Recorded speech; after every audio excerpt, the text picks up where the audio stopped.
السلام علیکم ورحمۃ اللہ۔ پروگرام روح رمضان کے ساتھ ایک دفعہ پھر ہم حاضر ہیں، اور انشاءاللہ آج بھی ہم ایک موضوع پر بات کریں گے دین کے حوالے سے، اور رہنمائی حاصل کرنے کی کوشش کریں گے۔ آج جو ہمارا موضوع ہوگا وہ اس حوالے سے ہے کہ اس دنیا میں اللہ تعالیٰ نے ہمیں جہاں بھیجا ہے وہاں اللہ تعالیٰ نے ہمارے اوپر مختلف حالات جو ہیں ان کے ساتھ ہمیں نبرد آزما کیا ہے۔ مختلف حالات ہیں جو کہ ہم فیس کر رہے ہوتے ہیں، کبھی مشکلات آتی ہیں تو کبھی خوشیاں آتی ہیں۔ اب ان تمام حالات میں ہمیں کس طریقے سے ان کا مقابلہ کرنا ہے، ان میں کس طریقے سے ریئیکٹ کرنا ہے، کس طریقے سے ہمیں جو ہے وہ ان حالات میں رہنا ہے، اس کے حوالے سے بھی اسلام ہمیں ضرور رہنمائی کرتا ہے۔ تو اسی کے حوالے سے آج ہم جاننے کی کوشش کریں گے، اور اس کے لیے ہم نے آج ایک دفعہ پھر سے دعوت دی ہے جناب شیخ کاشف نسیم دلکشا صاحب کو۔ کاشف نسیم دلکشا صاحب انہوں نے BS کیا ہے اکنامکس میں ساؤتھ ایسٹرن یونیورسٹی سے، اور ساتھ ساتھ آپ کی MBA بھی ہے مارکیٹنگ میں اقرا یونیورسٹی سے۔ آپ نے درس نظامی اپنا جو ہے وہ مکمل کیا ہے فاق المدارس سے، اور ساتھ ساتھ آپ مختلف فورمز پر جو ہے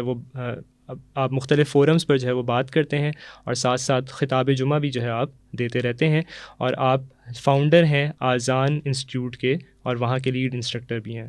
اور اس سے پہلے بھی یہ ہمارے اس پوڈ کاسٹ پر آ چکے ہیں، اور جیسے کہ تعارف کرایا تھا کہ یہ ہمارے کلینج کے ایلمنائی بھی ہیں، تو میں آپ کو ایک دفعہ پھر سے خوش آمدید کہتا ہوں۔ جزاک اللہ خیر، بہت شکریہ۔ تو آج جو ہمارا موضوع ہے یہ اس حوالے سے ہے کہ اللہ تعالیٰ اس دنیا میں ہمیں مختلف قسم کے حالات لاتا ہے۔ ہر انسان جو ہے مختلف چیلنجز کا جو ہے فیس کر رہا ہوتا ہے، کبھی مشکلات بھی آتی ہیں، کبھی جو ہے خوشیاں بھی آتی ہیں۔ تو ان مشکلات اور خوشیوں میں دین ہمیں کیا رہنمائی دے رہا ہوتا ہے، کس طریقے سے ان کا ہمیں جو ہے وہ مقابلہ کرنا ہوگا، یا یوں کہہ لیں کہ ان حالات میں ہمیں کیسے رہنا چاہیے، تو اس کے حوالے سے کچھ ہماری رہنمائی کر دیں۔ السلام علیکم ورحمۃ اللہ وبرکاتہ۔ نحمد و نصلی علی رسولہ الکریم، اما بعد۔ سب سے پہلی تو چیز ہمیں یہ سمجھنے کی ضرورت ہے اس پیراڈائم کو صحیح معنی میں انڈرسٹینڈ کرنے کے لیے کہ یہ دنیا کی جو زندگی ہے یہ ایک ٹیمپرری زندگی ہے، یہ ختم ہو جانے والی زندگی ہے، اور اس زندگی کا مقصد ہی ہماری آزمائش ہے۔ اللہ تعالیٰ سورہ ملک کی دوسری آیت میں فرماتے ہیں الذی خلق الموت والحیات لیبلوکم ایکم احسن عملا۔ ہم نے تخلیق کیا موت کو اور زندگی کو تاکہ ہم آزمائیں تم میں سے اچھا عمل کرنے والا کون ہے۔ تو ہماری یہ بنیاد ہے کہ یہ ہماری آزمائش کی دنیا ہے۔ جب یہ آزمائش کی دنیا ہوگی تو ظاہری بات ہے آزمائش آپ کو من و سلوہ دے کے تو نہیں کی جائے گی، ویسے تو اس سے بھی ہو جاتی ہے جیسے بنو اسرائیل کی ہوئی، لیکن اصل تو آزمائش یہ ہے کہ بھئی آپ کو کسی تکلیف میں ڈالا جائے تو اللہ تعالیٰ دیکھیں کہ آپ کس طرح ریئیکٹ کرتے ہیں، آپ اللہ کی بتائی ہوئی گائیڈ لائنس کے مطابق ریئیکٹ کرتے ہیں یا ویسے ریئیکٹ کرتے ہیں۔ جیسے اللہ کے نبی صلی اللہ علیہ وسلم کے جب بیٹے کا انتقال ہو رہا تھا اور آپ صلی اللہ علیہ وسلم کے ہاتھوں میں دم توڑ رہے تھے ابراہیم، تو اللہ کے نبی صلی اللہ علیہ وسلم کی آنکھوں سے آنسو جاری ہو گئے۔ وہاں پہ ایک صحابی کھڑے تھے، انہوں نے کہا اللہ کے نبی صلی اللہ علیہ وسلم آپ رو رہے ہیں؟ آپ نے فرمایا ہاں میرا دل غمگین ہے، میری آنکھوں سے آنسو بہہ رہے ہیں، لیکن میری زبان وہی کہے گی جس کا اللہ نے ہم کو حکم دیا ہے، جس سے اللہ راضی ہوگا۔ یعنی ہم زبان سے کوئی ایسا کلمہ نہیں نکالیں گے ہائے اللہ میرے ساتھ کیا ہو گیا، ہائے تو نے میرا بیٹا چھین لیا۔ آپ سوچے تو صحیح، اللہ کے نبی صلی اللہ علیہ وسلم اللہ کے محبوب ہیں، کیا قربانیاں ہیں آپ کی، کیا آزمائشیں تھیں آپ کی، ہم تو سوچ بھی نہیں سکتے۔ کسی انسان کے 7 میں سے 6 اولاد اس کے سامنے چلی جائے زندگی میں، اولاد کی جدائی سے بڑا دکھ دنیا میں کوئی دکھ نہیں ہے، کوئی دکھ نہیں ہے۔ اور 7ویں کو بھی اللہ کے نبی صلی اللہ علیہ وسلم بتا کے گئے کہ میرے پاس تم سب سے پہلے آنے والی ہو، ورنہ تو ماں باپ ہی چاہتے ہیں کہ بھائی ہمارے بچے ستیوں جئیں، زندگی بھر جئیں، ان کو کوئی تکلیف نہ ہو۔ کتنے دکھ ہیں، اور بھی ابھی موقع نہیں ہے، لیکن اللہ کے نبی صلی اللہ علیہ وسلم نے ریئیکٹ کیسے کیا؟ اب بیٹا اپنا ہاتھ میں تھوڑا، وارث، نام لینے والا، نسل چلانے والا، لیکن اللہ کے نبی صلی اللہ علیہ وسلم کیا کہہ رہے ہیں کہ زبان سے وہی الفاظ نکلیں گے جس سے اللہ راضی ہو۔ یہ ہے آپ کا پیراڈائم کہ جو آپ نے کلیئر کرنا ہے کہ یہ آزمائش کی زندگی ہے۔ اصل زندگی تو آخرت کی ہے، جہاں پہ نہ موت ہوگی، نہ تکلیف ہوگی، نہ بیماری ہوگی، نہ بھوک و پیاس ہوگا، امن ہی امن، خوشی خوشی ہوگی۔ تو یہ پیراڈائم اگر ہم اپنا صحیح کر لیں گے نا تو پھر ہماری بہت ساری چیزیں صحیح ہو جائیں گی انشاءاللہ۔ یعنی اس دنیا میں تکلیف بھی آئیں گی، اور ان تکلیف پر انسان پریشان بھی ہو سکتا ہے، غمگین بھی ہو سکتا ہے۔ یہ تمام چیزیں ایسی نہیں کہ جو کہ ایک اچھے ایک ریئیکشن کے خلاف ہو، جیسے اللہ کے رسول صلی اللہ علیہ وسلم کا آپ نے بھی ذکر فرمایا، لیکن ساتھ ساتھ صبر جو ہے وہ ساتھ میں انسان کو اس کے ساتھ جو ہے وہ ان تکلیفوں کا مقابلہ کرنا ہے۔ تو یہ صبر ہے کیا، مطلب کیا، کس چیز کو صبر ہے؟ جیسے آپ نے بھی ایک بات کی، زبان سے کوئی بات ایسی نہ نکلے جو اللہ تعالیٰ کو ناپسند ہو، تو یہ اس کو تھوڑا ایکسپلین کر دیں کہ صبر کیا ہے، کیونکہ اکثر ہم انسان یہ سمجھتا ہے کہ صبر تو میں کر رہا ہوں، لیکن ہو سکتا ہے کہ شاید وہ صحیح طور پہ صبر نہ کر رہا ہوں. تو صبر کو تھوڑا اگر ایکسپلین کر دیں. دیکھیے صبر کو اس طرح ایکسپلین کر لیں کہ اللہ کے نبی صلی اللہ علیہ وسلم ایک دفعہ کہیں سے گزرے اور ایک عورت وہاں پہ رو رہی تھی، ایک قبر کے پاس بیٹھی زور زور سے رو رہی تھی. اللہ کے نبی صلی اللہ علیہ وسلم اس کو روکنے کی کوشش کی تو آپ اس عورت اللہ کے نبی کو نہیں پہچانی وہ، اور اس نے کہا کہ تمہیں کیا معلوم میرا دکھ، اس طرح کی اس نے کوئی بات کہی. اللہ کے نبی صلی اللہ علیہ وسلم وہاں چلے گئے. پھر بعد میں اس کو بتایا گیا کہ بھئی یہ تو اللہ کے نبی صلی اللہ علیہ وسلم تھے، مسلمان عورت تھی وہ. تو وہ اللہ کے نبی صلی اللہ علیہ وسلم کے پاس آئی اور آ کے معذرت کی. تو آپ نے فرمایا کہ صبر جو ہوتا ہے نا وہ تو ہوتا ہی اس وقت ہے جس وقت تم پہ کوئی تکلیف آئی ہے، اسی فوراً وقت. یہ نہیں کہ تم 1 سال کے بعد خاموش ہو گئی اور تم نے کہا کہ اللہ آپ کی مرضی، میں آپ کی رضا پہ راضی ہوں. جس ٹائم وہ کیلامٹی تمہارے پر آئی ہے، اس کیلامٹی کے آتے ہی جو تم نے ریئیکٹ کرنا ہے نا، یہ صبر ہے. اور صبر کا مطلب یہ نہیں ہے کہ اگر کوئی تکلیف ہے تو انسان روئے نہیں، اگر کوئی تکلیف ہے تو انسان علاج نہ کرے، اگر کوئی تکلیف ہے تو انسان اس کا مداوع کرنے کی کوشش نہ کرے. یہ صبر نہیں ہے. شیئر بھی کر سکتا ہے کسی کے ساتھ، شیئر بھی کر سکتا ہے، لیکن بس یہ یاد رکھیں کہ سب سے پہلے شیئر اس ذات سے کریں جو کچھ کرنے پہ قادر ہے، یعنی اللہ کی ذات. بجائے لوگوں کے سامنے جا کے آپ شکوے شکایات کریں، روئے پیٹیں. یہ بتائیں اس سے پہلے اللہ کے آگے ہاتھ اٹھا لیے تھے، اللہ کے آگے رو لیے تھے، اللہ سے اپنی یہ ساری باتیں اللہ کی بارگاہ میں پیش کر دی تھی. پھر آپ کسی سے مشورہ بھی طلب کر سکتے ہیں، کسی کو اپنا دل کا حال بھی بتا کے اپنا دل ہلکا کر سکتے ہیں. لیکن بس یہ اس میں کوئی غیبت نہ ہو، اس میں بدگمانی نہ ہو، اس میں تہمت نہ ہو، اس میں چغلی نہ ہو. ان چیزوں کا خیال رکھیں. اسی طرح سے بعض اوقات لائف میں اللہ تعالیٰ کوئی اچیومنٹس دے دیتا ہے، اللہ تعالیٰ خوشیاں دیتا ہے، انسان کو بہت سی خوشیاں دکھاتا ہے، اور یوزلی انسان شاید کاؤنٹ نہیں کرتا، ورنہ خوشیاں بہت ساری ہیں، مشکلات تو شاید بہت تھوڑی آتی ہیں لیکن وہ انسان کو پرومیننٹ لگتی ہیں. تو یہ جو خوشیوں کے معاملات ہوتے ہیں، اس کو کس طریقے سے جو ہے ہمیں ان میں کس طرح رہنا چاہیے، کیسے اپنے ہمارا کیریکٹر کیا ہونا چاہیے ان خوشیوں کے معاملات میں؟ دیکھیں اسلام چونکہ ایک کمپریہنسو ریلیجن ہے، it encompasses the whole life. تو اسلام ہمیں خوشی کے موقع کی بھی گائیڈ لائنز دیتا ہے اور تکلیف کے موقع کی بھی گائیڈ لائنز دیتا ہے. اسلام ہم سے کہتا ہے کہ بھائی ہر وہ چیز، چونکہ یہ ساری چیزیں معاملات کے اندر آتی ہیں، تو ہر وہ چیز جو معاملات کے اندر آتی ہے اس میں تم ان چیزوں سے رک جاؤ جو منع کر دی گئی ہیں. صحیح. باقی سب چیزیں تمہارے لیے تمہارے عرف کے مطابق جائز ہیں. مثال طور پہ شادی ہے، اب شادی میں ہم اگر مکس گیدرنگ کریں، ہم میوزک کریں، ہم دکھاوے کریں، ہم اسراف کریں تو یہ حرام ہے. لیکن اگر آپ کے گھر میں شادی ہے، خوشی ہے، آپ کسی کو اپنے گھر بلا کے کھانا کھلاتے ہیں، آپ اچھے کپڑے پہنتے ہیں، آپ رشتہ داروں کو تحفے دیتے ہیں، اس لیے نہیں کہ سب دیتے ہیں تو آپ نے جو کہ رسمیں پوری کرنی ہے یا اپنی ناک جو ہے وہ اٹھا کے رکھنی ہے، اس لیے نہیں. تحفہ دینا، تحادو تحبو، تحفے دو، اس سے محبت بڑھتی ہے. تو آپ اپنے اگر سسرال والوں کو یا اپنے سامنے والوں کو تحفہ دیتے ہیں، آپ کو تحفہ دیتے ہیں، اس میں کوئی حرج نہیں ہے. آپ ان کو اپنے گھر کھانے بلاتے ہیں، آپ ان کے گھر کھانے پہ جاتے ہیں، اس میں کوئی حرج نہیں ہے. لیکن اسی کھانے میں آپ مکس گیدرنگ کر لیں، اسی کھانے میں آپ شراب رکھ لیں، اسی کھانے میں آپ میوزک کر لیں، یہ اللہ کو ناپسند ہے.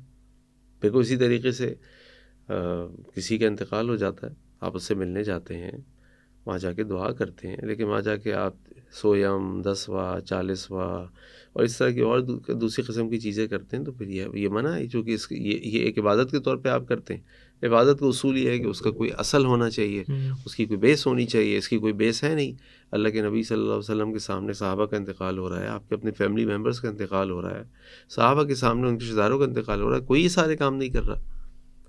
اس کا مطلب یہ ہوا کہ یہ کام اگر ثواب ہوتے یا مشروع ہوتے یا اللہ کے پسندیدہ ہوتے تو صحابہ اور اللہ کے نبی صلی اللہ علیہ وسلم بھی کر رہے ہوتے، وہ بھی بتاتے کرنے کو، اور یہ ان کی ذمہ داری تھی اللہ کے نبی صلی اللہ علیہ وسلم کی کہ وہ ہر اس طرح کا کام جو ہے وہ اپنے ساتھیوں کو، اپنے صحابہ کو بتائیں، ان کو ٹرین کریں.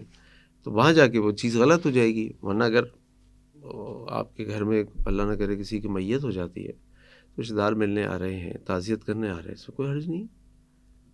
صحیح.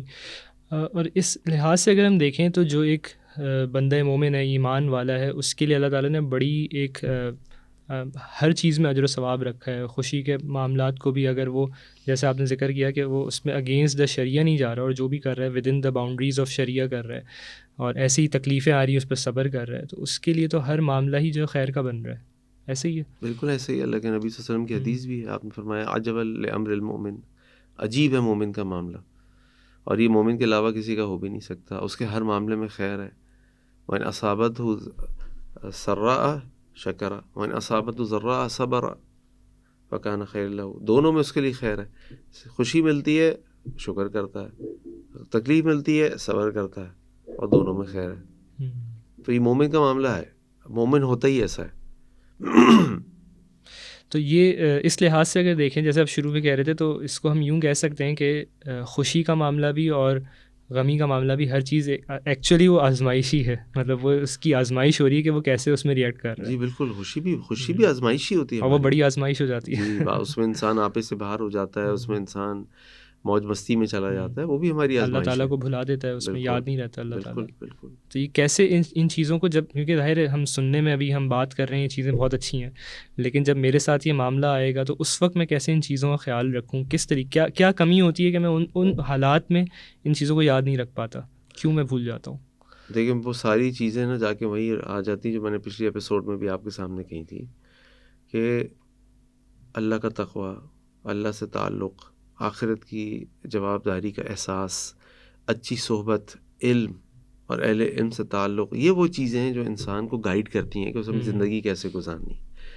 اس کو بار بار یاد آئے گا بھائی میں اگر یہ کروں گا تو اللہ کو کیا جواب دوں گا. اس کو بار بار یہ یاد آئے گا کہ یہ تو اللہ کی ناراضگی کا باعث ہے، اللہ نے منع کیا اس کو. اس کے دوست ایسے ہوں گے، یار کیا ہو گیا تم کو، کیا کر رہے ہو. وہ جب ان سے مشورہ کرنا جائے گا تو وہ مشورہ دیں گے کہ نہیں فضولیات میں نہ پڑو، اپنے بچے کی شادی تو کرو، لیکن جو پیسے تم فضولیات میں خرچ کر رہا ہو اس سے اپنے بچوں کی صدقے خیرات کی نیت سے کسی خیر کے کام میں خرچ کر دو، کیونکہ برکت اللہ تعالیٰ کی طرف سے آئے گی، اللہ خوش ہوں گے، ان کی زندگی میں خوشی آئیں گی. لیکن اگر یہ سب نہیں ہوگا تو پھر کیا ہوگا؟ انسان تو بالکل ایک سمجھ لیں کہ اس کے پاس کوئی باؤنڈری نہیں ہے نا، جس کو پتا ہو کہ میں اس کو کراس نہیں کر سکتا، تو پھر اسکائی از دا لمٹ ہوگی. وہ ہر الٹی چیز کرنے کی کوشش کرے گا کہ بھائی میں یہ بھی کر لیتا ہوں، میں یہ بھی کر لیتا ہوں، میں یہ بھی کر لیتا ہوں، اس میں کیا حرج ہے؟ کیونکہ اس کے بعد نہ کوئی بتانے والا ہے، نہ کوئی سمجھانے والا ہے، نہ کوئی علم ہے کہ کرائٹیریا ہو میرے پاس کہ میں نے کیا کرنا کیا نہیں کرنا. تو ایک کمپنی اچھی کرنا اور ساتھ میں جو ہے وہ ایک ایسے ماحول سے جڑ کر دین کا علم حاصل کرنا، اور جتنا تقویٰ پیدا ہوتا جائے گا اتنا زیادہ جو ہے وہ ان چیزوں کو ذہن میں رکھ کر، اور جب ایسے حالات آئیں لائف میں تو ان کا مقابلہ کیا جا سکتا ہے. تو اس حوالے سے بس آخر میں اگر آپ کچھ یوتھ کے لیے کوئی اور نصیحت کرنا چاہیں، جو خاص طور پہ کیونکہ ہمارا یونیورسٹی کا ایک جو یہ پوڈ کاسٹ چل رہی ہے، تو یوتھ اسپیسیفک کوئی بات چاہے وہ اس موضوع سے بھی متعلق ہو تو وہ کیا ہو سکتی ہے؟ دیکھیں یوتھ کے پاس جو سب سے بڑا ایسٹ ہے نا وہ اس کا یوتھ ہے، وہ اس کی جوانی ہے. اور یہ جوانی کی عبادت اللہ تعالیٰ کو اتنی پسند ہے کہ اس کے بارے میں بے شمار فضیلتیں. اللہ کے نبی صلی اللہ علیہ وسلم فرمایا کہ وہ 7 افراد جو اللہ کے عرش کے سائے کے نیچے ہوں گے، ان میں سے کون ہوگا؟ شاب نشأ فی عبادت اللہ، وہ نوجوان جس اپنی زندگی کو اللہ کی عبادت میں گزارا. اسی طریقے سے اللہ کے نبی صلی اللہ علیہ وسلم نے حدیث فرمایا کہ قیامت والے دن ابن آدم کے قدم اللہ رب العزت کے سامنے سے نہیں ہٹ سکیں گے جب تک کہ وہ 5 سوالات کے جواب نہیں دے گا. پہلا سوال زندگی کہاں لگائی، دوسرا سوال جوانی کہاں کھپائی. زندگی کے علاوہ ایک اور سوال جوانی کا ہے. زندگی کے اندر ہی ہے جوانی، لیکن جوانی کو اسپیسیفک فوکس کیا کہ بتاؤ یہ تو وہ ٹائم ہے تمہارا کہ جب تم یہ کہتے تھے ہم زمانے کو بدل دیں گے. جب اللہ تعالیٰ نے تمہیں طاقت دی تھی، ہمت دی تھی، تم ہر چیز کے آگے کھڑے ہو جاتے تھے، لڑ لیتے تھے، ٹکرا لیتے تھے. تو تم تو انقلابی ہو، تمہارے پاس انقلاب پیدا کرنے کی صلاحیت ہے. سارا مسئلہ جو ہماری یوتھ کا ہے اس وقت وہ یہ ہے کہ اس دنیا میں آسمان کے نیچے زمین کے اوپر جو سب سے بڑی نعمت اللہ تعالیٰ نے ان کو دی ہے نا، اس کی قدر نہیں ہے ان کو، اور وہ نعمت ہے ایمان کی نعمت. اگر اس نعمت کی قدر ہو جائے اور یہ پتہ چل جائے کہ اسلام کتنی بڑی دولت ہے، کتنا بڑا ایسٹ ہے ہمارے لیے، کتنے بڑا ہمارے لیے ٹریجر ہے، تو آپ سمجھ لیں کہ یہ کیا نہیں کر سکتے. محمد بن قاسم رحمہ اللہ 16-17 سال کی عمر میں آپ سوچیں ہندوستان آ گئے، سندھ فتح کر لیا. کیا عمر تھی؟ کہتے ہیں 16-17 سال، یعنی اس میں انہوں نے جنگی مشقیں بھی سیکھ لیں، اس میں انہوں نے کمانڈر بن کے اس کو اسٹریٹجی میکنگ بھی سیکھ لی، اس میں انہوں نے شہ سواری، تلوار چلانا، سب چیزیں بھی سیکھ لیں. کیوں؟ انہوں نے اپنی جوانی کو، اپنے یوتھ کو کیپٹلائز کیا. ہمیں گاڑی چلانا بھی نہیں آتی سے انہوں نے کیپٹلائز کیا. ہم ممی ڈیڈی بن گئے، ہم ممی. یہاں ہمیں نا، یہاں میں کہتا ہوں یہ وہ جگہ ہے جہاں ہمیں ویسٹرن یوتھ سے سیکھنے کی ضرورت ہے. کیسے ہم ان کی وہ چیزیں لے لیتے ہیں جو وہ ساری علم غلم اپنے ویکینڈ پہ کرتے، وہ پورے ویک میں کرتے ہیں ہم. لیکن جو سیکھنے کی چیز ہے نا وہ یہ کہ دیکھیں ان کا جو بچہ ہے نا، ان کا بچہ اپنی تعلیم کا پیسہ خود ارینج کرتا ہے، محنت کرتا ہے، جاب کرتا ہے. وہ جا کے KFC پہ جاب کر لیتا ہے، میکڈونلڈس پہ جاب کر لیتا ہے، وہ شرم نہیں کرتا کیونکہ اس کو پتہ ہے محنت میں عظمت ہے. آج محنت کروں گا، پڑھ لوں گا کہ اللہ تعالیٰ مجھے اور دے دیں گے. یہاں پہ ہماری یوتھ کیا کہتی ہے، ہر چیز بیٹھے بیٹھے مل جائے، ممی ڈیڈی، ممی بھیجیں گی، فیس دیں گی. آپ دیکھ لیں ہمارے یہاں 99% لوگ جو کالجز میں پڑھتے ہیں، یونیورسٹیز میں پڑھتے ہیں، ان کے پیسے کون دیتا ہے؟ پیرنٹس ہی ہوتے ہیں. ہم تو اس قابل بھی نہیں رہے کہ اپنی شادی خود کر سکیں. ہماری شادی بھی ہمارے ماں باپ کراتے ہیں، نہ ہم سوچتے ہیں نہ ہم اس کے لیے کچھ کرتے ہیں. ہم کر سکتے ہیں، ایسا نہیں ہم نہیں کر سکتے، بس ہمیں تھوڑا سا اپنے آپ کو، اپنی پوٹینشیل کو، اپنے یوتھ کو کیپٹلائز کرنا پڑے گا. ہم اس کو کیپٹلائز نہیں کر رہے، ہم ضائع ہو رہے ہیں. ہم 25 سال جا کے بھی منہ میں جو ہے وہ نپل لے کے بیٹھے ہوتے ہیں کہ امی ابو فیڈ کریں گے تو ہم آگے بڑھیں گے. ہمارے امی ابو نے کچھ نہیں دیا تو ہم کیا کریں؟ یہ تو کوئی بات نہیں ہے. آپ اللہ سے دعا کریں، آپ محنت کریں، کوشش کریں، پھر اللہ نے جو آپ کے نصیب میں لکھا ہے. تو خیر یہ تو دنیا کی بات ہے، لیکن ان سب سے بڑھ کر یہ ہے کہ اگر ایمان ہمارے پاس ہوگا، جو دولت اللہ نے ہمیں مسلمانوں کو دی ہے، تو اس کا فائدہ اٹھائیں. یہ اس وقت سب سے بڑا ایسٹ ہے آپ کے پاس. اس کی قدر آپ کو ہو جائے گی نا، اللہ کی رحمت کے دروازے بھی کھل جائیں گے اور دنیا بھی آپ کو نظر آنی شروع ہو جائے گی. اللہ عالم. اللہ تعالیٰ ہمیں اس نعمت کی قدر کرنے کی توفیق عطا فرمائے. قرآن میں بھی اللہ تعالیٰ فرماتا ہے کہ جو کوئی اللہ کا تقوی اختیار کرتا ہے تو اللہ اس کو جو ہے وہ اس کے لیے مخرج بنا دیتا ہے. اللہ تعالیٰ اس کے لیے ایگزٹس اور وے آؤٹ، اس کے لیے تمام مشکلات سے، تمام پریشانی سے اللہ تعالیٰ جو ہے وہ اس کے لیے پیدا فرما دیتا ہے. ساتھ میں اللہ تعالیٰ نے یہ بھی فرمایا کہ اللہ تعالیٰ اس کو وہاں سے رزق عطا فرماتا ہے جہاں سے اسے گمان بھی نہیں ہوتا. تو یہ ایمان، جس طرح ابھی شیخ نے کہا کہ یہ ایمان جیسی قدر کرنے کی ضرورت ہے، اور اللہ تعالیٰ سے دعا ہے کہ اللہ تعالیٰ ہمیں ان رمضان کی مبارک ساعتوں میں اپنے ایمان کی قدر کرنے کی اور اس میں مزید اس کو بڑھانے کی جو ہے اللہ تعالیٰ ہمیں اس کی توفیق عطا فرمائے. جزاکم اللہ خیر. السلام علیکم ورحمۃ اللہ وبرکاتہ. وعلیکم السلام.